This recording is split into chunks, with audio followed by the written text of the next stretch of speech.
El domingo pasado, en el festival pasado, hablamos o comenzamos a charlar de este tema de cómo alcanzar la unción que te lleve a nuevas conquistas. Porque yo creo que Dios tiene para nosotros un tiempo de grandes conquistas. Miramos en Primera de Samuel, capítulo 10, el domingo pasado, en el festival pasado. En el capítulo 10 sucedió algo muy, pero muy especial. La historia de un hombre iba a cambiar para siempre. Y yo creo que la historia de hombres y mujeres que han llegado esta noche al centro familiar va a seguir cambiando para bien. Porque el domingo pasado la historia de muchos comenzó a cambiar, ya te voy a contar por qué. Pero si vos no estuviste, si vos no pudiste aprovechar el festival anterior, yo quiero recordarte algunas cosas. Un hombre llamado Saúl llegó a encontrarse con un profeta llamado Samuel. El profeta llamado Samuel, guiado por Dios, lo unge a Saúl como el futuro rey. Pero para que eso sucediera, para que esa unción fuera poderosa, habían algunas etapas que este Saúl tenía que vivir. Y el punto más importante que yo les hablé fue de morir a tu vieja vida. Eso era el punto número 1, morir a tu vieja vida. ¿Por qué? Porque dice el relato bíblico que Saúl tenía que, cuando el profeta lo ungió, le dice, bueno, ahora vaya y recorra la zona donde murió Raquel. Raquel tenía un simbolismo muy importante para ellos, o sea que Raquel nos habla de morir a la vieja vida. Este hombre, Saúl, con esa unción, tenía que morir a la vieja vida. Y dimos algunos principios, cómo hacer para morir a la vieja vida. La vieja vida está asociada con todo lo que éramos antes de conocer al Señor. Gente que pensaba mal, gente que era negativa, gente que era depresiva, gente que vivía con rencores, gente que hablaba mal, que tenía vicios en su vida, que era sumamente egoísta, o sencillamente gente que no tenía en cuenta a Dios. Esa era la vieja vida. Entonces, cuando hablamos de morir a esa vieja vida, hablamos de eso, de renunciar a ese estilo de vida, un estilo de vida llena de vicios, de egoísmo. Ese tipo de vida es la vieja vida, de acuerdo a la palabra de Dios. ¿Cómo morir a eso? Dijimos, en primer lugar, hacerle frente al problema. No lo andes escapando, no lo ocultes debajo de la alfombra, no lo disimules. Hay problemas y hay situaciones que tengo que enfrentar. Tengo este problema, no hace falta que me lo digas a mí, tenés que hablarlo a Dios, decírselo a Dios, orarle a Dios para que Él te dé fuerzas para salir en victoria, y vas a tener la victoria. ¿Cuántos dicen amén? Digo vas para los que no estaban, y tuviste victoria para los que vinieron. También no te desanimes. Si en tu vida cristiana tenés altibajos, tenés situaciones que no sabes por allí cómo salir adelante, o por allí se te desinfló la fe, o por allí te sucede que hubo un momento de temor, de ansiedad, o vuelve una vez más esa área de la vieja vida a querer coparnos la actual vida que Dios nos dio. No te desanimes ni digas, bueno, ya no lo intento más, ya no voy a salir adelante porque a las pruebas me remito, siempre me pasa lo mismo. No, seguí adelante, no te desanimes. En tercer lugar, dijimos, hacé tu voluntad. Tu voluntad era hacer la voluntad de Dios. O sea, programarnos todos los días para decir, este será un día de victoria. ¿Cuántos dicen amén? Esta semana será una semana de gloria. Hablarnos, mentalizarnos, declarar lo que la palabra de Dios dice. Entonces, hacé tu voluntad, declará esa bendición y vas a ver cómo Dios te va a respaldar. Formá una unión con Dios, dijimos. Es imposible vencer el viejo hombre si Dios no tiene nada que ver en esa batalla. Tengo que ser uno con Dios a través de la oración, a través de la lectura de la Biblia, a través de la célula, a través de las diferentes reuniones, retiros, encuentros, oportunidades que Dios te da de crecer. ¿Qué más dijimos? Comenzá ahí donde estás, donde es tu campo de batalla, allí. No esperes que, bueno, el domingo cuando vaya al centro familiar, al festival, ahí va a empezar una nueva vida. Mientras tanto, de acá hasta el domingo, no, ahí donde estás, ¿cuál es tu lugar de lucha? La escuela, el aula, ahí orá en tu corazón, ahí en el taller, ahí donde vos trabajás todos los días. Y también dijimos, no te rindas antes de que puedas triunfar. Muchos se rinden justo antes de llegar a la meta. Ahí están, se rinden y no pueden ver el triunfo así. Eso lo dijimos en resumen de lo que se habló el domingo pasado. Cuando vamos a la palabra de Dios, en el versículo 3 de 1 de Samuel, el capítulo 10, el versículo 3, nos va a decir este versículo lo que siguió. Porque en este proceso Saúl tenía que hacer algunas cosas. Yo te dije, número 1, morir a tu vieja vida para alcanzar esa unción para nuevas conquistas. Yo no puedo conquistar lo nuevo de Dios con las viejas armas. No puedo conquistar lo nuevo de Dios viviendo como vivía antes de conocer al Señor, mucho menos.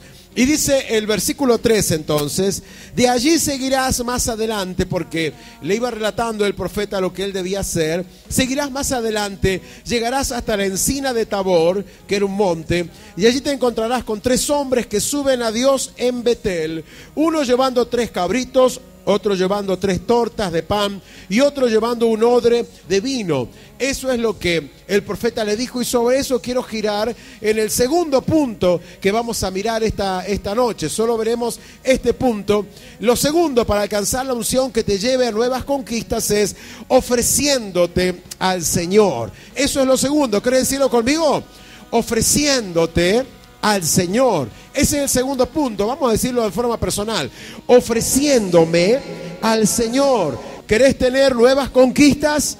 ¿Querés caminar en la unción del Espíritu Santo de Dios? Vas a tener que ofrecerte entonces al Señor. Me llama la atención cuando el profeta le dice, de allí, luego de la muerte del viejo hombre, luego de pasar por el sepulcro de Raquel, luego de pasar por ese lugar de muerte, dice, de allí seguirás más adelante. O sea que luego de la muerte, esa muerte espiritual, le esperaban bendiciones. Siempre con el Señor hay nuevas bendiciones más adelante. ¿Cuántos dicen amén a eso?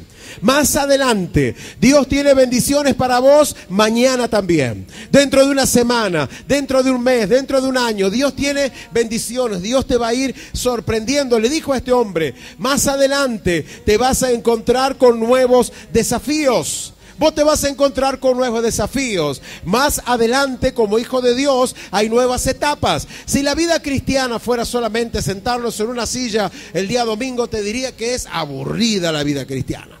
Si la vida cristiana terminara solamente en asistir de 19:30 a 22, el Festival de la Familia del domingo, te diría, algo le falta. Le falta sabor, le falta algo. Pero hay etapas en la vida cristiana, etapas, como hay en la vida natural, etapas. Cuando vos eras niño, cuando eras bebé, cuando eras niño, cuando eras preadolescente, cuando eras redilero, castillero, joven, te casas, formas tu propia familia. Esas etapas también hay similitud con las etapas en el camino del Señor. El cristiano vive diferentes etapas. Tenemos la etapa de la infancia.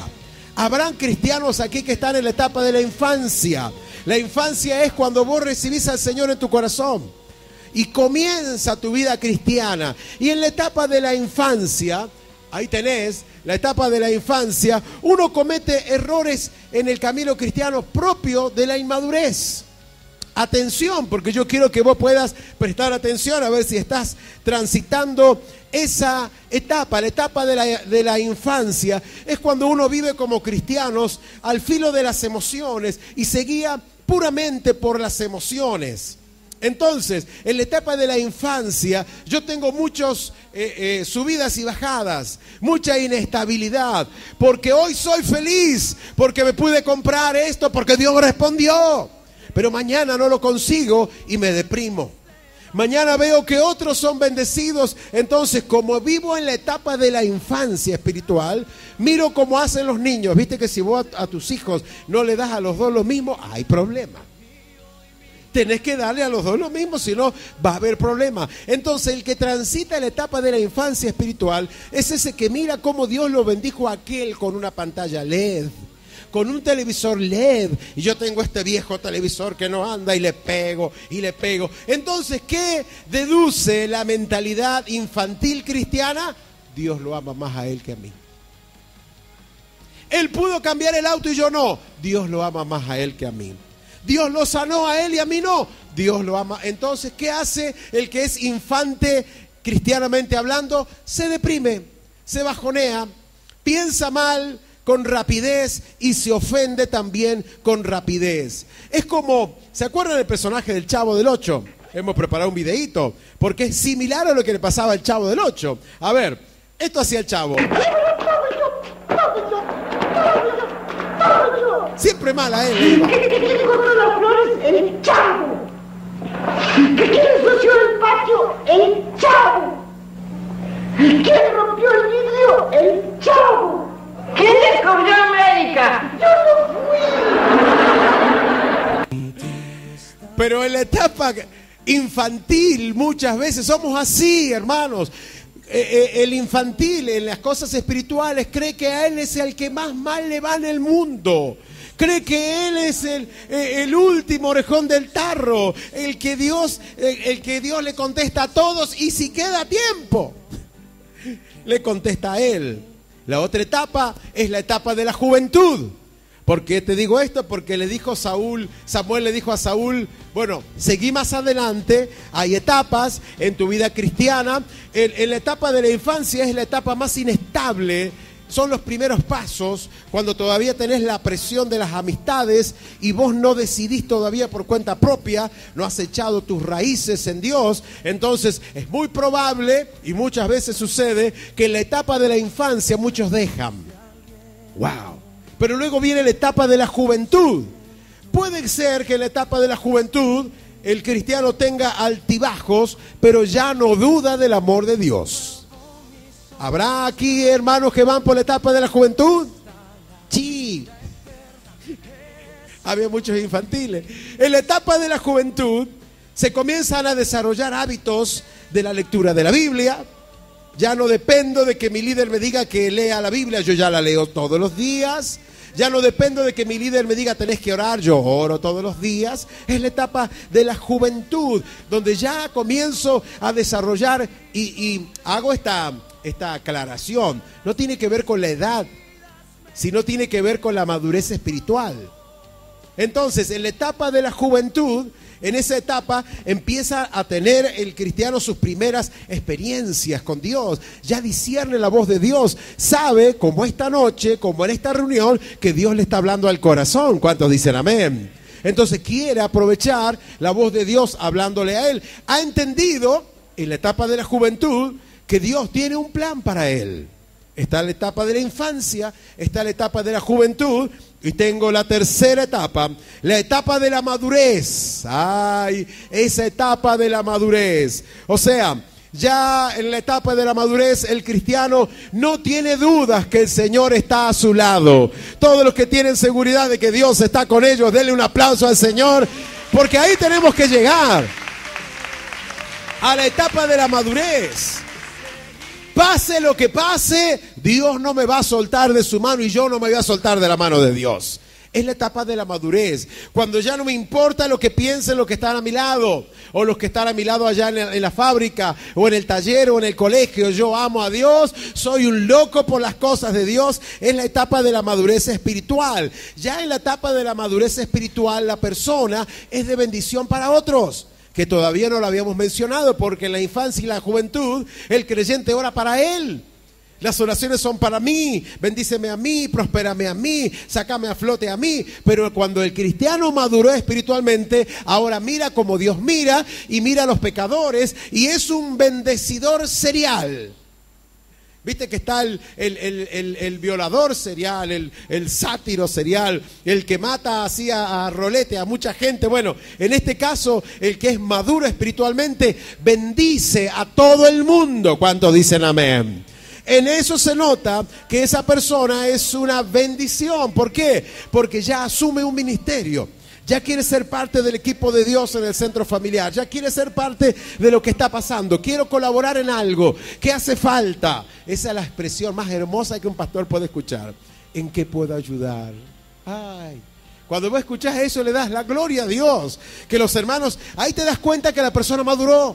Ya no hay que andar pechándola todo el tiempo. ¿Qué pensarías vos si tu hijo tiene 15 años y no sabe leer ni escribir? y todavía tenés que ponerle pañales, y todavía tenés, y ya es un grandote tremendo, y todavía tenés que sostenerlo porque todavía no aprendió a caminar. Vos decís, algo anda mal acá. Cuando hablamos de madurez espiritual, hablamos que es una decisión personal de crecer. Entonces, esa etapa. Pero también la palabra del Señor nos enseña, porque estamos diciendo lo que Samuel le dijo a Saúl. Más adelante te vas a encontrar otra etapa, viene para vos, iglesia, viene otra etapa para nosotros, prepárate, viene otra etapa para tu vida. Vamos a encontrarnos bíblicamente con 3 tipos de personas en la tierra. Hay 3 tipos. En esta placa ustedes van a poder ver, dice el hombre natural. Ahí está, hemos puesto un perfil, el hombre natural, la palabra de Dios lo dice en 1 Corintios 2:14, dice, pero el hombre natural, lo marcamos para que se destaque. El hombre natural no percibe, no entiende las cosas que son del Espíritu de Dios, porque para él son locura y no las puede entender porque se han de discernir espiritualmente. El hombre natural es aquel que no ha recibido al Señor en su corazón. Obviamente, hombre o mujer natural, la vieja versión era más violenta. A mí me regalaron mi primera Biblia, era versión 1906, y esa versión, o sea, no es que yo era de 1906, la versión era de 1906, y decía esa versión porque el hombre animal, le daba más fuerte todavía, no entiende las cosas que son del Espíritu. O sea, el hombre que no tiene a Dios no puede entender lo que es de Dios. Él no puede entender por qué venís todos los domingos, por qué sos parte de una célula. Él no puede entender por qué invertís para estudiar y capacitarte en las cosas de Dios. ¿Por qué invertir en eso? Porque es el hombre natural. Dice la Biblia que no entiende las cosas que son del Espíritu. Tienen como un velo puesto, como lentes demasiado negros, donde no pueden discernir lo que está pasando. Entonces, cuando nosotros miramos la palabra de Dios, en San Juan dice, de cierto, decía Jesús, de cierto te digo que el que no nace de nuevo no puede ver el reino de Dios. O sea que el hombre natural no es salvo. ¿Por qué? Porque nunca aceptó al Señor. ¿Por qué? Porque nunca entendió de qué se trataba el plan de salvación. Todos nosotros hemos sido hombres y mujeres naturales hasta el día que el Señor llegó a nuestro corazón, entendimos el mensaje, abrimos nuestro corazón, invitamos al Señor a entrar a nuestra vida y a partir de ese día el Señor nos bendijo. ¿Cuántos dicen amén? Pero luego también la Biblia nos habla del hombre carnal. Guácala. Mis carnales, dicen los centroamericanos. Aquí tenemos el hombre carnal y vamos a mirar lo que dice 1 Corintios. Dice, de manera que yo, hermanos, no pude hablarles como a espirituales. Atento que esta carta estaba dirigida a la iglesia. Y le dice, no pude hablarles como a espirituales, sino como a carnales. Acá no lo subrayamos, pero sino como a carnales, como a niños en Cristo. Evidentemente, el infantil en las cosas de Dios, el que recién arranca y tiene sus grandes problemas para afirmarse, aquí Pablo lo compara con el carnal, cristiano carnal. ¿Qué significa un cristiano carnal? Una frase que se utiliza por primera vez aquí en 1 Corintios 3:1. Yo quiero hacerte pensar, a ver, ¿en qué categoría vos te pondrías? Hombre natural, no, hombre natural no, porque si estoy acá, o mujer natural, no, estoy acá porque amo al Señor. ¿Cuántos dicen amén? Me interesan las cosas de Dios, gloria a Dios. Pero cuando hablamos del hombre, el hombre o la mujer carnal, hablamos de aquel que recibió al Señor en su corazón, pero no siguió creciendo. Aquel que levantó la mano un día y le dijo, Señor, yo te recibo, pero nunca entró a hacer la voluntad de Dios. Cuando nosotros miramos la palabra de Dios, nos vamos a dar cuenta que la iglesia que había fundado Pablo estaba llena de gente carnal, llena de gente que no eran naturales porque habían aceptado al Señor, pero tampoco eran lo que Dios quería. O sea que cuando Samuel le dijo a Saúl, adelante, te esperan nuevas etapas, estos se quedaron. La persona carnal es la que por voluntad propia y decisión propia nunca quiso crecer. Se quedó con una mueca de lo que Dios tenía para él y nada más. Adoptó algunas costumbres religiosas, sabe cuándo aplaudir, sabe cómo cantar, sabe cómo levantar las manos, sabe cómo inclinar su rostro, hasta sabe cómo orar, pero su vida es carnal. ¿Cuáles son las características de esto carnal que decimos? En Gálatas capítulo 5, fíjense, las características son bravas del cristiano carnal. Dice, y manifiestas son las obras de la carne, que son, y da una lista Pablo acá. ¡Wow! La pregunta ¿es salvo?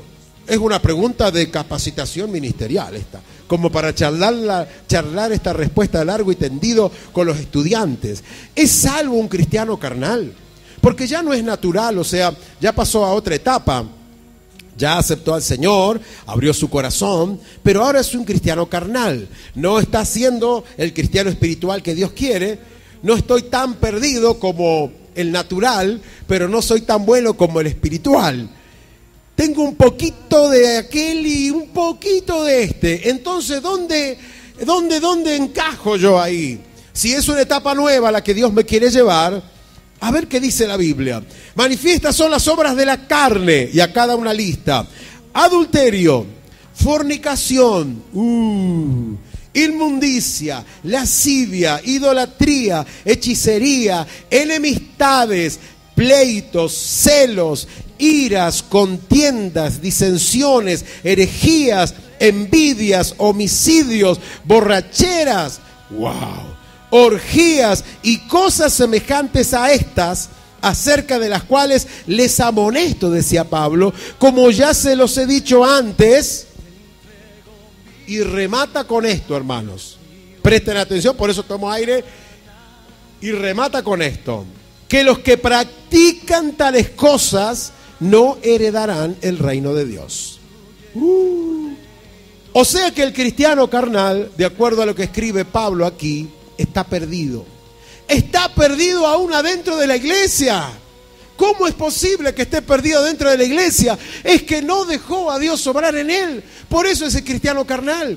No hace la voluntad de Dios, no lo busca a Dios, no le interesan las cosas. Hasta aquí me interesa.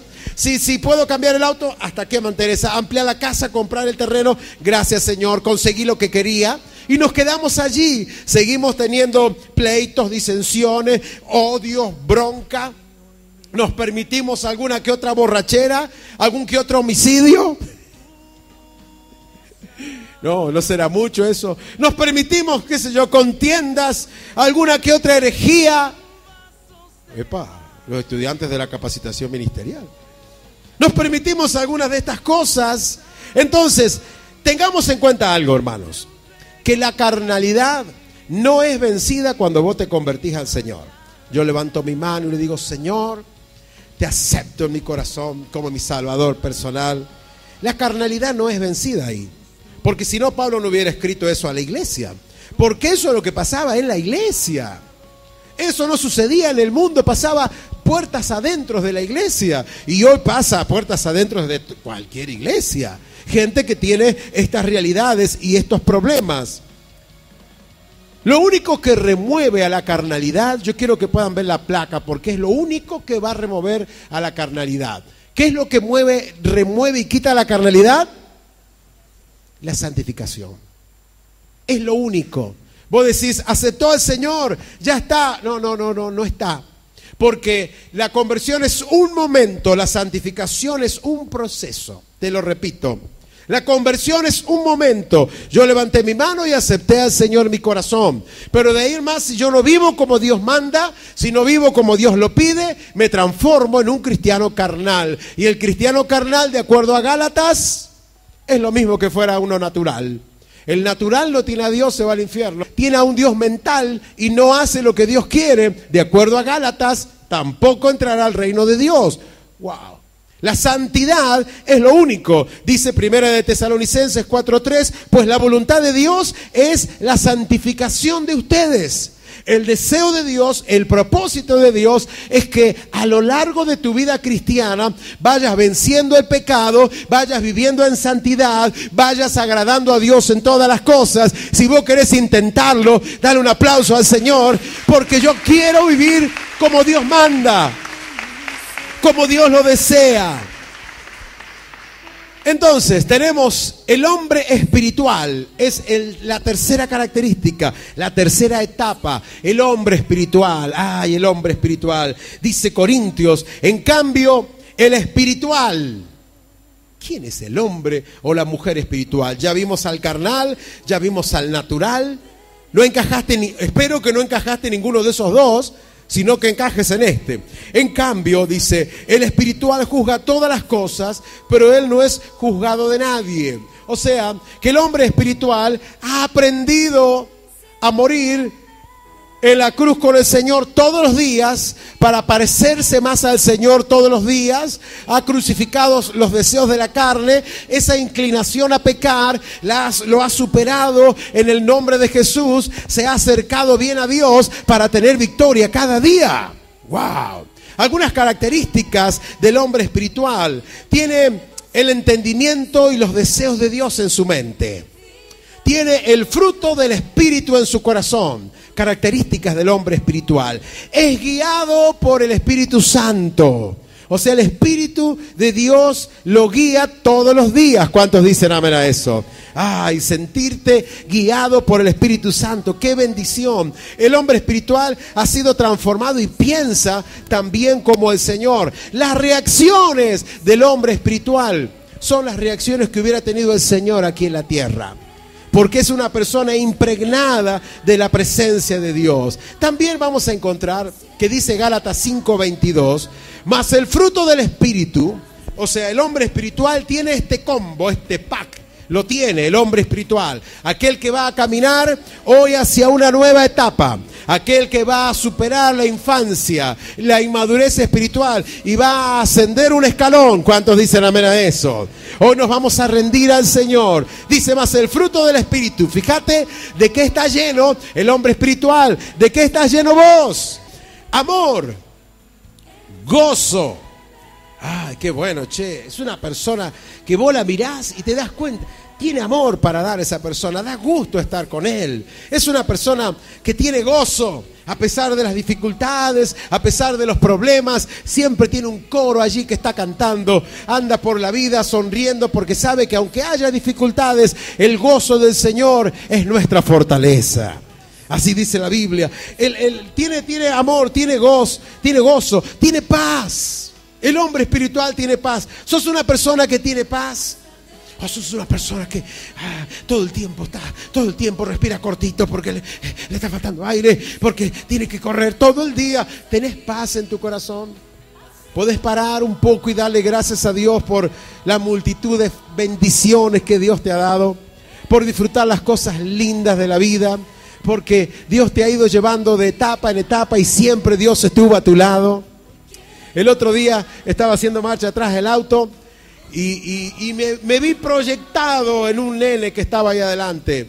Él estaba absorto en su mundo y estaba entre los libustrines jugando. Un nene chiquito y tenía 2 dinosaurios de plástico. Y esos dinosaurios entre los libustrines volaban y yo le veía la carita y hacían y subían y bajaban y yo me acordaba cuando tenía esa edad, que no hay otra cosa que tu mundo. Vos le hacías los efectos de sonido, vos te inventabas la historia y uno luchando contra el otro y ese libustrín parecía una selva, pero todo tiene sus etapas.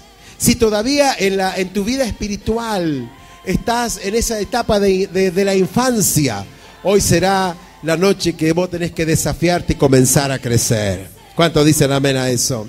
Paz, tiene paciencia, benignidad, tiene bondad, tiene fe, tiene mansedumbre, tiene templanza.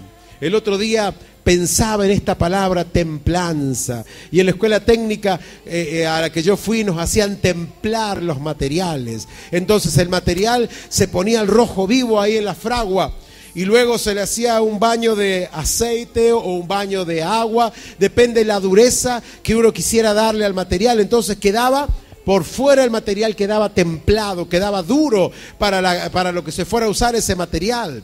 Entonces, yo quiero tener templanza. ¿Vos querés tener templanza?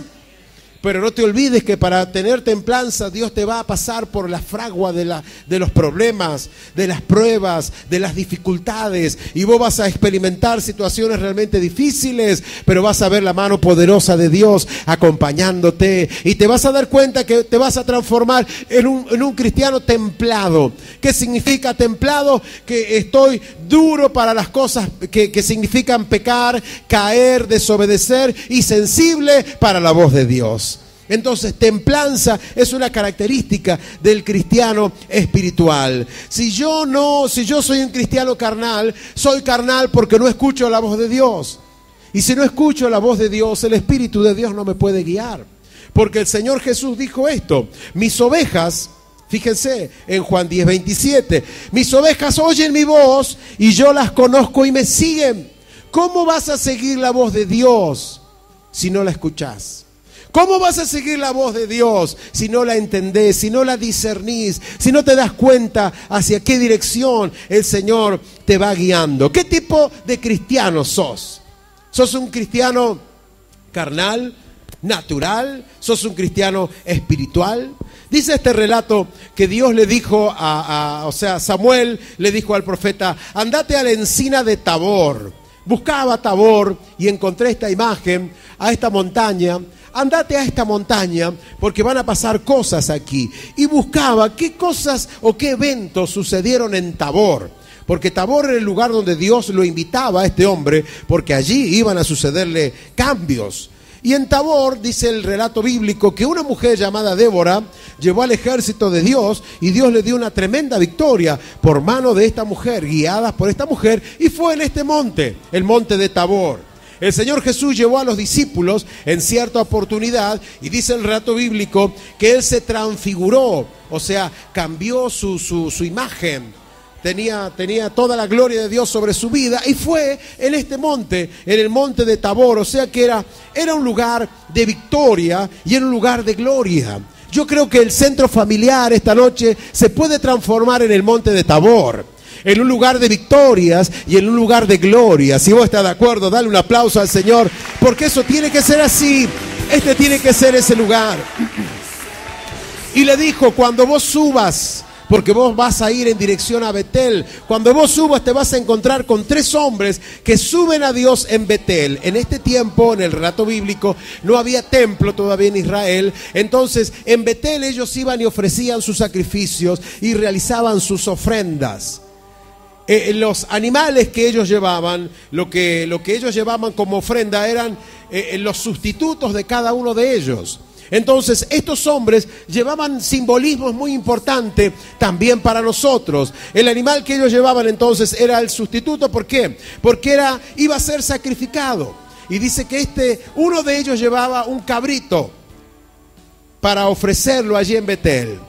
Otro de ellos llevaba 3 panes, dice el relato bíblico, y el otro llevaba vino. Cuando hablamos de los cabritos, hablamos de sacrificio. Este hombre en Tabor, en el lugar donde Dios lo invitaba, hoy vos en el centro familiar, el lugar donde Dios te ha traído para hablarte, es un lugar donde podemos recordar el sacrificio del Señor Jesús. Tabor era un lugar de sacrificio. Entonces, ahí estaban los cabritos chiquitos que iban a ser sacrificados. También dice que estos hombres llevaban 3 panes. El pan también nos habla de la provisión del Señor. ¿Está? El sacrificio del Señor y la provisión del Señor graficada en estos panes que estos hombres llevaban. Y el último llevaba el vino. El vino en la palabra de Dios nos habla del gozo.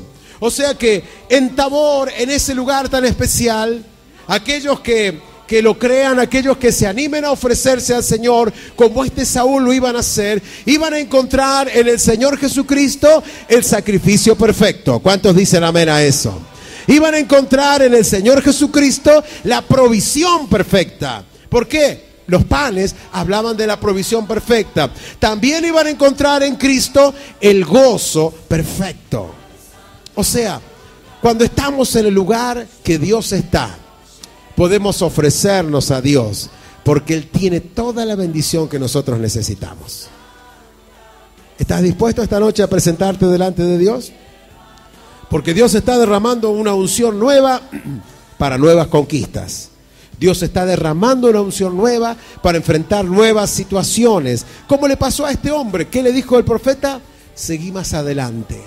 Yo quiero orar esta noche por los que quieren seguir más adelante, que no se quieren quedar con ya está, ya Dios me bendijo económicamente, ya está, mi esposa se convirtió, mi esposo volvió a casa, se convirtió, ya está, ya oré demasiado y no pasó nada, ¿para qué seguir insistiendo? Yo quiero orar por esos que le van a hacer caso a la voz de Dios que le dice, bueno, seguí más adelante, que todavía hay más cosas para vos. Seguí más adelante porque tenés que subir un escalón esta noche. Tenés que subir un nivel. ¿Serás vos esa persona que va a subir un nivel? Quiero orar por vos porque hay todavía una etapa que vos tenés que transitar. De venir al Señor, hablaba de rendirnos a Él. Y yo quiero orar por vos porque hay todavía una etapa que vos tenés que transitar.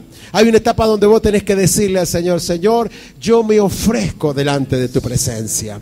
Ofreciéndote al Señor, vas a conseguir salir de ese nivel de cristiano carnal. Ofreciéndote al Señor, vas a conseguir salir de ese cepo espiritual donde podés haber estado por mucho tiempo. Y hoy el Señor te dice, vamos más adelante. Vamos más adelante, que todavía hay más cosas que tenés que experimentar, más cosas que tenés que recibir, más gloria que tenés que tener en tu corazón. Por favor, cierren sus ojos un momentito. Mientras escuchamos este coro. Llevaste mi culpa en la cruz, cargaste en tus hombros mi carga, me acerco. Señor, venimos a tu presencia esta noche también. ¿Qué puedo hacer? Señor, venimos a ofrecernos delante de ti. ¿Qué puedo decir? Venimos a reconocerte, Señor, como el que cambia. Ofrezco mi corazón. Vamos a ofrecernos al Señor esta noche. ¿Puedes levantar tus manos un momento en la presencia del Señor? Levanta tus manos, levanta tus manos. Sí, Señor, te adoramos. Te bendecimos, Señor, te damos toda la gloria. Maravilloso eres tú, Señor. Decirle, Señor, yo me voy a ofrecer esta noche en el altar. Puedo hacer.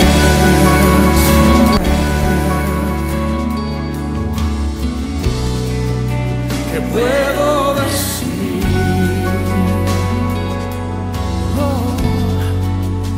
Ofrezco mi corazón completamente.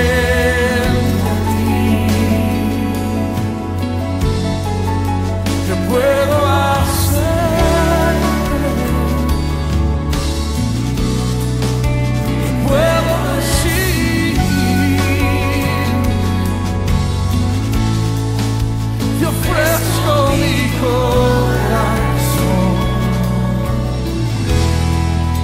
completamente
a ti. Señor, aquí estoy, con manos alzadas vengo, pues tú todo lo diste por mí. Aquí estoy, mi alma a ti entrego, yo soy, Señor.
Puedo hacer,